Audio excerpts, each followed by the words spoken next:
இந்த வளைக்குப்பிங்கன்னுல வந்து வளர்க்குறது வந்து அப்படியே வயல்ல கொண்டு நட்டுறலாம். அந்த ரூட்டெல்லாம் எடுக்க தேவையில்லை.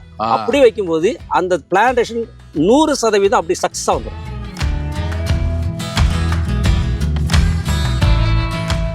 அப்போ என்ன பண்ணா கவர்மெண்ட் என்ன பண்ணாங்க, இந்த மில்லுக்கு வந்து டைரக்ஷன் கொடுத்தாங்க. விவசாயிகள் பூரா மரம் சாஞ்சு போச்சு, உடனே நீங்க வெட்டி எடுக்கணும்னு சொன்னாங்க. அதே போல அந்த மில்காரங்க எல்லாமே வந்து வெட்டி எடுத்துட்டு போயிட்டாங்க. அதனால விவசாயிகளுக்கு எந்த நஷ்டம் இல்லை.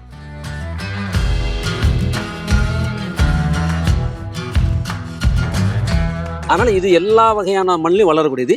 ஆனால் என்ன அந்த அந்த மகசூலில் வந்து வித்தியாசம். இந்த கலர் ஓர நிலத்தில் வந்து இது 80 நல்ல நிலத்துல 80 டன் வந்துச்சுன்னா இதில் ஒரு 50 டன் அவ்வளோதான் வரும். இது மழை பெஞ்சாலும் தண்ணியை ஈர்த்து வச்சுக்கிடும். நம்ம சோளக்காடுகள் இருக்கு இல்லையா, அதுல வந்து மழை தண்ணியை நீர்த்து வச்சுட்டு கொஞ்சம் கொஞ்சமா ரிலீஸ் பண்ற மாதிரி அதுவும் தரும். இது கொஞ்சம் கொஞ்சமா மக்க இதனுடைய சத்துக்கள் வந்து செடிக்கு கிடைக்கும்.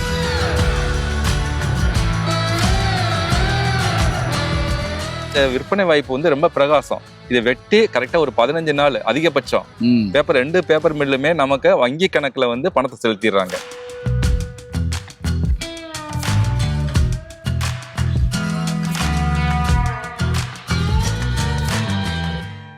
நம்ம பொதிகை நர்சரி என்ன ஸ்பெஷல்? அதான் நாங்கள் வந்து நான் சொன்ன ஏற்கனவே தாய் மரக்கண்ணை ஏற்கனவே சொல்லலாங்க. அதாவது தாயை போல பிள்ளை நூலை போல சேலம் சொல்லுவாங்களா, அந்த தாய் மரம் குவாலிட்டியா இருந்தாதான் அதுல இருந்து வர்ற செடியும் தரமா இருக்கும். சரி. ஸோ அதை நாங்கள் வந்து இது எங்க தாய்மர தோட்டமே கிட்டத்தட்ட ஒவ்வொரு நர்சரியும் 30 ஏக்கர் நாங்கள் மெயின்டைன் பண்றோம் இதுக்காக. ஸோ அதனால எங்க தாய்மர தோட்டம் நல்ல ஹெல்த்தியா இருக்கும். நாற்றாங்கால் மாதிரி, நாற்றாங்கால் மாதிரி. அதனால இது அந்த வர்ற செடி பூரா நல்ல ஹெல்த்தியா இருக்குங்க. சரி. ரெண்டாவது நாங்க நடும்போது அந்த உள்ள வைக்கும்போது வெளியே கொடுக்கும்போது நாங்க வந்து உயிர் பூஞ்சான வந்து உரமேற்றப்பட்டதை கொடுப்போம். அதுல அப்போ வைக்கும்போது நோயோ பூச்சோ எதுவுமே அதுல வராதுங்க. அதெல்லாம் நோய் எதிர்ப்பு சக்தி உள்ள கண்ணா நாங்க கொடுக்குறோம்.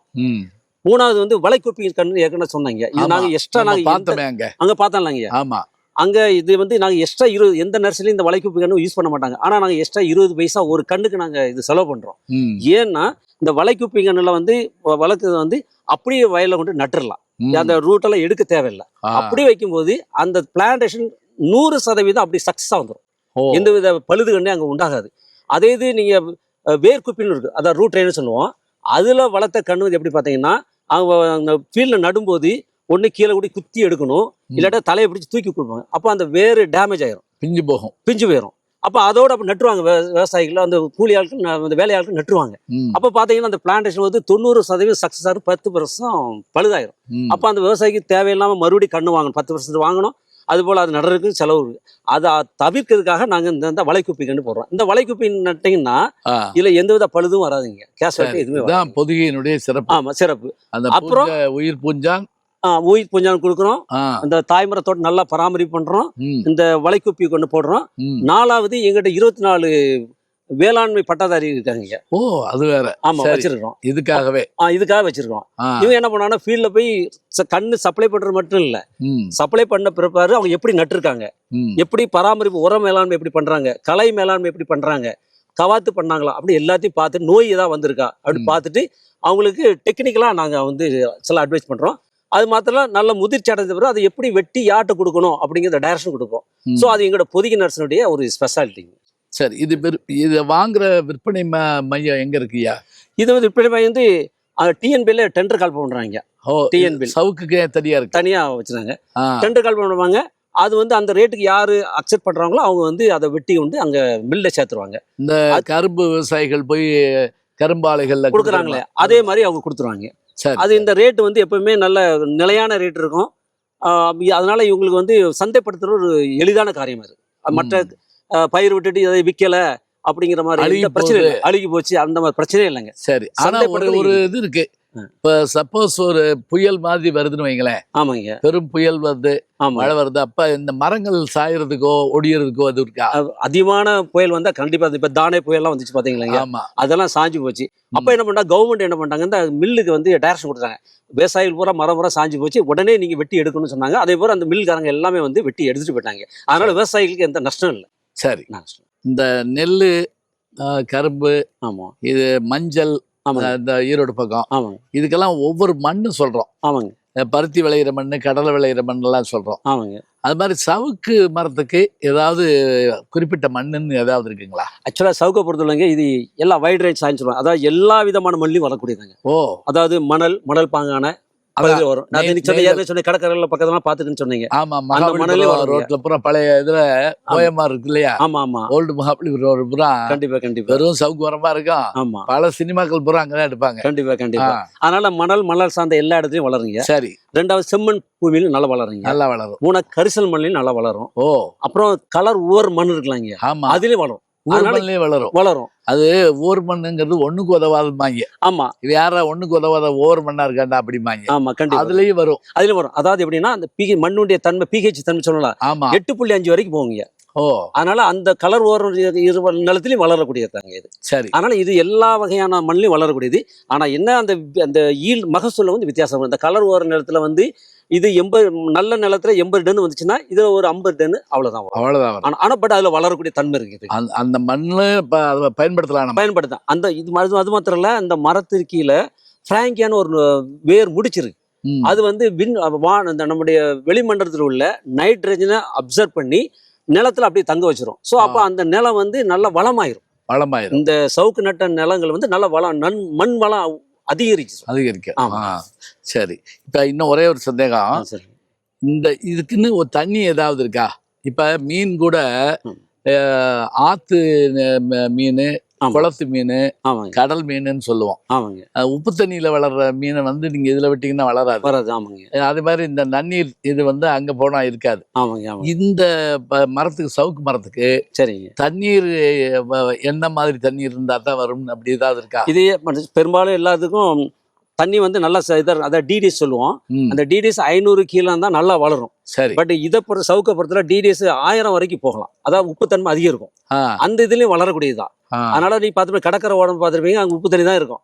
ஆனா அதுலயும் நல்லா செழிப்பா தான் வளரும். அதனால இது உப்பு தண்ணியிலும் வளரக்கூடிய தன்மை தான். அதுக்காக கடல் தண்ணி மாதிரி உள்ள உப்புல வளராது. பட் அந்த டிடிஎஸ் சொன்ன அந்த 1000 டிடிஎஸ் இருக்கலாங்க சார், அதுல வருங்க இது. ஆனா உப்பு தண்ணி வச்சிருக்க கவலைப்பட வேண்டாம், இதை தாராளமா பயன்படுத்தலாம். அப்ப அந்த சவுக்கு மரத்தை பொறுத்த மட்டும் மண்ணை பத்தியும் கவலை இல்லை, தண்ணியை பத்தியும் கவலை இல்லை, மழை பெய்யலைங்கிற கவலையும் இல்லை. கவலை இல்லை. இப்ப இது எத்தனை ஆண்டுகளா ஐயா தமிழ்நாட்டுல இப்ப நீங்க ஆரம்பிச்சு இது இப்ப எவ்வளவு ஆண்டுகளா நடந்துட்டு இருக்கு? அதாவது இந்த முன்னாடி சவுக்கு வந்து கிட்டத்தட்ட அது 30 வருஷத்துக்கு முன்னாடியே நட்டுக்கிட்டு இருக்காங்க. பட் ஆனா என்ன இப்போ வந்து இந்த குளோன் வந்து இப்போ வந்து 2019 தான் வந்ததுங்க. இந்த CH5ங்கிற குளோன் வந்து 2019 தான் ஆரம்பிச்சது.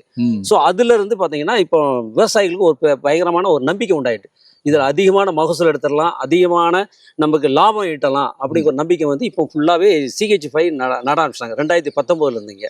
இதுக்கு எப்படி எவ்வளோ செலவாகுதுன்னா, இப்போ அவங்க நிலம் சீர்படுத்துலேருந்து அந்த கண்ணு வாங்குறதுலேருந்து அதை குழி எடுக்கிறது, உழவு ஓட்டுறது, நடுறது, பராமரிப்பு எல்லாம் சேர்த்து பார்த்தீங்கன்னா 85,000 வருதுங்க. ஒரு 3 வருஷத்துக்கு ஒரு ஏக்கருக்கு 85,000 ரூபாய் வருது. பட் இதுலேருந்து வருமானம் என்னெல்லாம் கிடைக்குன்னா, அந்த 3 வருஷம் கழிச்சு 80 டன் ஆவரேஜாக 80 டன் போடுறோம். சிலவங்க 100-120 டன்லாம் எடுத்துருக்காங்க ஏக்கருக்கு. ஆனால் நான் ஆவரேஜாக சொல்கிறேன் 80 டன் வரும். அந்த 80 டன் போட்டிங்கன்னா இப்போதைக்கு கையில் கிடையாது, வெட்டுக்கூலி, டிரான்ஸ்போர்ட் எல்லாம் சேர்த்து 6,000 ரூபா நம்ம விவசாயி கிடைக்குது. அப்போ பார்த்தீங்கன்னா அதே ஒரு 4,80,000 வருது. அது போக அந்த இந்த கிளையெல்லாம் கழிப்பாங்க வெட்டும்போது, நுனி குச்சியெல்லாம் இருக்கும். ஆமா ஆமா, அது வந்து ஒரு ஏக்கருக்கு 7,500 ரூபாய்க்கு வித்துறாங்க. அப்புறம் அந்த வேர் கட்டை இருக்கலாங்கய்யா, அது கிட்டது 24,000க்கு வித்துறாங்க. மொத்தத்துல ஒரு 5,20,000 கிடைச்சிருக்காங்க. அது என்ன பண்ணுவாங்க? அந்த வேர்க்கட்டை, அந்த வேர்க்கட்டெல்லாம் செங்கல் சூளவாய் இருக்கலாங்க, அது காய வச்சு அதுக்கு அது செங்கல் சூளவாய்க்கு போகுது. ஆமா, எல்லாமே பயனுடையது. ஆமா, எல்லாத்தையும் யூஸ் ஆகுது. அது மாதிரி அந்த கிளை சின்ன சின்ன சுள்ளின்னு சொல்லுவோம், அதுவும் செங்கல் சூளைக்கு அவங்க யூஸ் பண்றாங்க. அப்போ மொத்தத்துல உங்களுக்கு 3 வருஷம் கழிச்சு பாத்தீங்கன்னா 5,20,000 ரூபா அவங்களுக்கு கிடைச்சிருது. நிகர லாபம் கிட்டத்தட்ட 4,20,000 கிடைச்சிருது. அப்போ ஒரு வருஷத்துக்கு நம்ம கால்குலேட் பார்த்தோம்னா 1,50,000 லட்சத்திலிருந்து அதுக்கு மேல கூட போகலாம். 1,50,000 லட்சம் ரூபாய் ஆவரேஜா ஒரு வருஷத்துக்கு அவங்களுக்கு நிகர லாபம், செலவு போக. அது மட்டும் இல்ல, வேற பயிர மாதிரி கண்ணுக்குன்னா பாத்துக்கிட்டு இருக்க வேண்டிய அப்படி இல்லை. பராமரிப்பு ரொம்ப ரொம்ப கம்மிங்க, செலவு கம்மி. அது பாட்டுக்கு வளரும். இதுக்கு நோய் அப்படியெல்லாம் ஒன்றும் பெருசா வராதுங்க, நோய் வராதுங்க இதுக்கு. சரிங்க.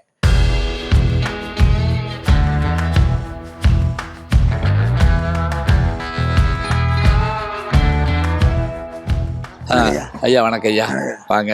பொதுகை நர்சரியிலிருந்து இந்த சவுக்கு நாற்று பயிரெல்லாம் வாங்கி நடவு செய்யறதா எல்லா இடத்துலையும் கேள்விப்பட்டேன். நீங்களும் அதுல பண்றீங்கன்னு சொன்னாங்க. ஐயா உங்க பேருங்க? பரமசிவன். பரமசிவன். நீங்க இந்த இடம் முழுவதும் உங்களுதுங்களா? ஆமாம் நம்மளுக்கு சார். எத்தனை ஏக்கரியா? 2 ஏக்கர். 2 ஏக்கர். என்ன இங்க பொதுவா பயிர் பண்ணீங்க? நெல் பயிர் நட்டு தான். என்னது? நெல் பயிர் நட்டு தான். நெல் தான். இப்போ சவுக்கு நஞ்சை நிலம் தான். ஆமாம். தண்ணி கிணறு தண்ணி தான். இங்க கால்வாய் எதுவும் காவிரி பிரிவுகள் இல்லை இருக்கு. அங்கே இருக்கு, இங்கே தண்ணி வராது. இங்க வராது.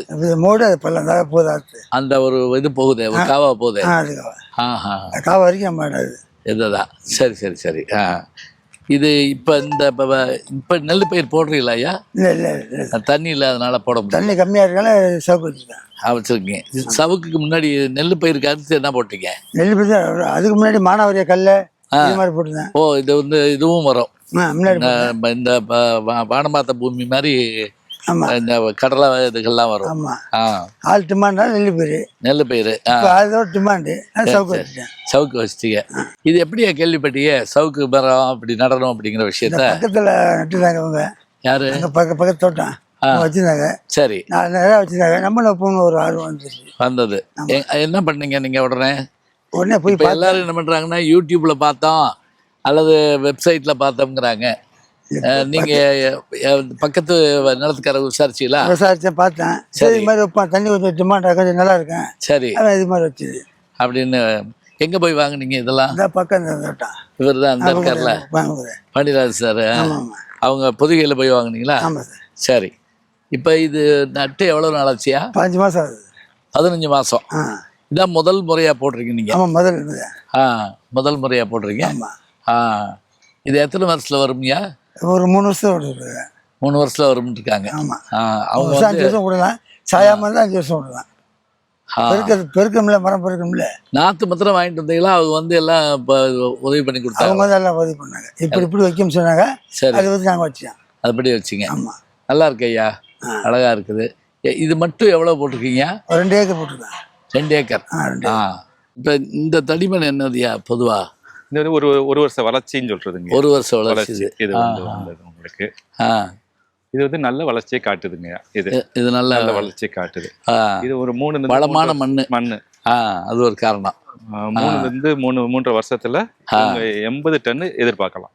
ஓ, இதுல. ஆமா, 80 டன் எதிர்பார்த்தாங்களா? இன்னைக்கு விலைவாசி படி பாத்தீங்கன்னா கிட்டத்தட்ட 6.5 லட்சம் ரூபாய் அவங்க கை கிடைக்கும். மொத்த லாபம். நிகர லாபம் செலவு போக 5 லட்சம் ரூபாய் உறுதியா கிடைக்கும். ஓ, சரி சரி சரி சரி. ரொம்ப இப்போ நல்லா சொல்றாருயா. நம்ம நலமும் இதனால இதுக்கு உரம் இது கிடைக்குமா ஐயா? ஆமா, இதுல வந்து வேர்ல வந்து நம்ம தலைச்சத்தை நிலைநிறுத்துற பாக்டீரியா இருக்கு இதுல, பிராங்கியாங்கிறது. சரி. அதனால மண்ணை வளப்படுத்தும் நல்லா. வளிமண்டலத்துல நைட்ரஜனை எடுத்துட்டு தலைச்சத்தை நிலைப்படுத்துறதுக்கு உண்டான பிராங்கியாங்கிற நுண்ணுயிர் வந்து இதுல இயற்கையாவே இருக்கு. அதனால மண்ணு வளம் வந்து அதிகமாகும். அது இல்லாம 1 வருஷம் கழிச்சு இந்த இலதலைகள்லாம் இந்த பாருங்க, இந்த கொட்டி கிடக்குது பாத்தீங்களா? ஆமா ஆமா. இதுல வந்து ஒரு மழை பெஞ்சாலும் தண்ணியை ஈர்த்து வச்சுக்கிடும். நம்ம சோளக்காடுகள் இருக்கு இல்லையா, அதுல வந்து மழை தண்ணியை நீர்த்து வச்சுட்டு கொஞ்சம் கொஞ்சமா ரிலீஸ் பண்ற மாதிரி அதுவும் தரும்.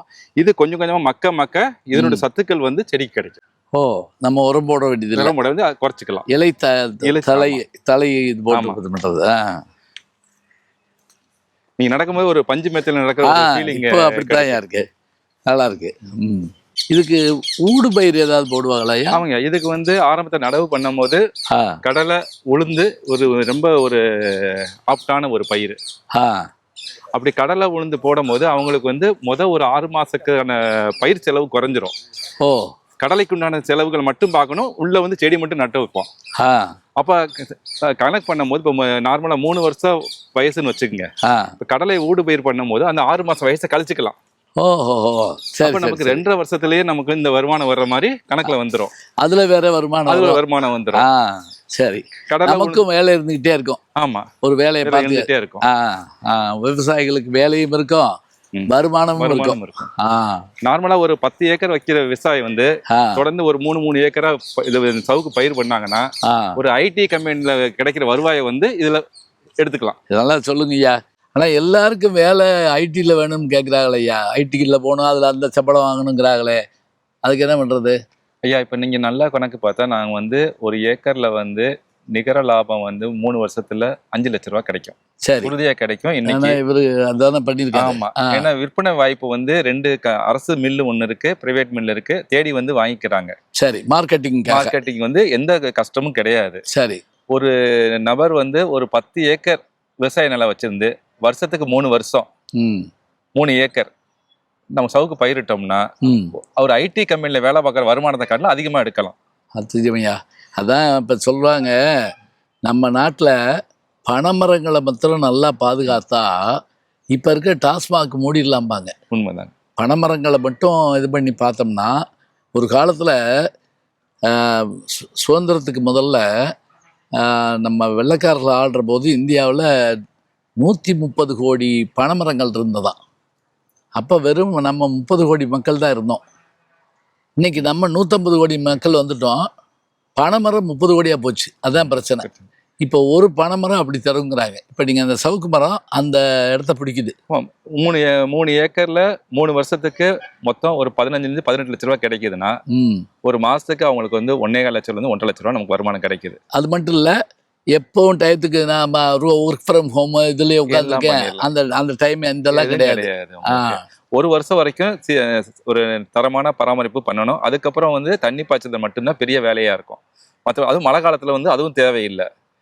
மற்ற வேலைகளையும் பார்த்துக்கலாம். இதை பார்த்தாலே இதுல ஒரு கட்டில போட்டு மல்லாக்கப்படுத்த ஒரு கவிதை எழுதலாம் போட்டிருக்கேன். ஐயா, ஒரு கவிதையை சொல்லியிருக்கேன். ரொம்ப சந்தோஷமா இருக்கும் எங்களுக்கு. இல்ல இது ஒரு மன நிம்மதியும் இருக்கே. இதை பார்க்குற போது என்னன்னு கேட்டிங்கன்னா, அங்கே போய் 1000 டென்ஷனை ஏற்றிட்டு வந்து எக்ஸசைஸ் போகிறோம், அதுக்கு போகிறோம், இதுக்கு போகிறோம்.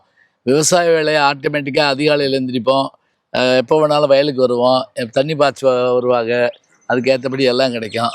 அதனால் இது நீங்கள் சொன்ன மாதிரி ஐடி ஃபீல்டில் என்ன கிடைக்குதோ அது மாதிரி ஒரு பங்கு கூடவே கிடைக்குது. அதுவும் இல்லாமல் இதை விற்பனை வாய்ப்பு வந்து ரொம்ப பிரகாசம். இதை வெட்டி கரெக்டாக ஒரு 15 நாள் அதிகபட்சம் பேப்பர் 2 பேப்பர் மில்லுமே நமக்கு வங்கி கணக்கில் வந்து பணத்தை செலுத்திடுறாங்க. அப்போ வந்து எந்த இடைத்தரகரும் இல்லாமல் நேரடியாக வந்து கொள்முதல் பண்ண இது வந்து சரக்கை வந்து அவங்களுக்கு வந்து பணமாக ஆகிடுது. அது மட்டும் இல்லை, இது அழுகிற பொருள் இல்லை. இப்போ நீங்கள் வாழையோ மற்றதோ போடுற போது அந்த பழத்தை வந்து குறிப்பிட்ட நாளில் கொடுக்கலன்னா இதாகும். கரும்பு அது மாதிரி என்ன ஆகும் அப்படின்னா அந்த முத்துக்கு வச்சு சாறு. ஐயா, நீங்க சரியா சொன்னீங்க. இது வந்து இப்ப 3 வருஷத்துல வெட்டுறதுக்கு நமக்கு வேற ஊர்ல வீட்டுல ஒரு திருவிழா ஒரு விசேஷம் வந்துடுது, ஒரு 6 மாசம் கவனிக்க முடியலன்னா இப்ப 80 டன் கணிக்கிறோம்னா அந்த 3 வருஷம் 6 மாசம் கழிச்சு இது 85 டன்னா தான் ஆகும். ஓஹோ, அப்படியா? ஆமா, கூடத்தான் செய்யும். அப்பவும் வந்து நமக்கு வந்து எப்ப தேவை ஏற்படுதோ அப்ப வந்து 3ல இருந்து 5 வருஷம் வரைக்கும் நம்ம வந்து எப்ப நமக்கு பண தேவை வருதோ அப்ப வந்து கூடுதல் வருமானத்தை ஏற்படுத்திக்கிட்டே நம்ம வந்து இந்த சவுக்கு விவசாயத்துல இருந்து நம்ம பயன்பெறலாம். அதான் இப்ப நம்ம நாட்டு விவசாயிகளுக்கு என்ன சிரமம்னா, அவங்க உழைக்கிற அளவுக்கு அவங்க அந்த நெல்லை உருவாக்குற அளவுக்கு உற்பத்தி பண்ற அளவுக்கு அதை போய் விற்று பயனாக்குறாங்களான்னா அது முடியலை. பல நேரங்களில் மழையில் அது வந்து முளைச்சி போயிருதுலாம் சொல்கிறோம். ஆனால் இது அப்படி இல்லை. நீங்கள் சொன்ன மாதிரி விதைக்கிறப்பே மார்க்கெட்டிங் இருக்குன்னு சொல்லி உறுதி கொடுத்து கூப்பிட்டு வர்றோம். அது பெரிய விஷயம். இப்போ கற்பகத்தருன்னு தென்னை மரத்தை சொல்றோம், அதே மாதிரி இது வந்து காட்டு மரத்துல கற்பகத்தரு. இதுல வந்து ஒவ்வொரு பாகமும் விலை போயிடும். இந்த மரங்கள் வந்து பாத்தீங்கன்னா போஸ்ட்டுக்கு போகுது, பேப்பர் மில்லுக்கு போகுது. சரி, இந்த சைடு கழிவுகள் இருக்கு இல்லைங்களையா, இதை வந்து அரைச்சு விறகு கட்டை தயார் பண்றோம். அந்த கம்பெனி நாங்களே வச்சிருக்கோம். நிறைய கம்பெனி வந்துருச்சு. ஏன்னா இப்ப வந்து நிலக்கரிக்கு மாற்று பொருளா வந்து இதை வந்து ரொம்ப அதிகப்படுத்துறாங்க. அதனால இதனோட விற்பனை வாய்ப்பு அதிகமா இருக்கு. வேர்க்கட்டையும் உங்களுக்கு வந்து எரிபொருளா போயிடுது.